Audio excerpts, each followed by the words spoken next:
ipapakita ko sa inyo ang iba't ibang klaseng bukor sa amin. Ang isa sa mga pinakamahal na bukor sa amin dito sa Mobcar or insinso sa atin. Ito ay Philippine Bukor. Ito ay nagkakalaga ng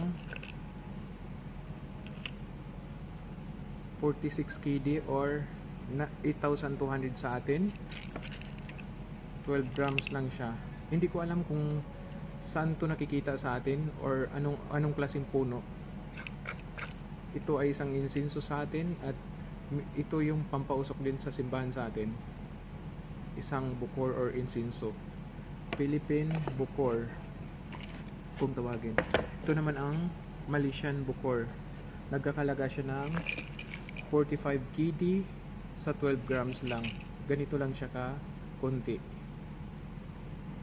Or 8,000, nagkakalaga ng 8,000 sa atin. Ito naman ang Indian Royal Bukor. 12 grams lang siya sa ganito. Nagkakalaga siya ng ganito lang siya ka konti. Nagkakalaga siya ng 9,200 sa atin or 50 kds dito sa Kuwait. Kung may puno ka nito, isang instant millionaire ka nito dahil sa napakakunti lang. Sa 2 kilo nagkakalaga siya ng 1 million plus sa atin, sa pera natin. Ito lang siya kakunti. Parang gold ang presyo dito sa Kuwait.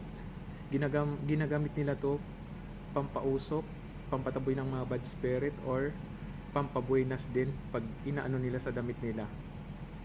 At nababunguhan pati ang mga Kuwaiti nito. Ito siya. Philippine Royal Bukor, Indian Royal Bukor, Malaysian Bukor.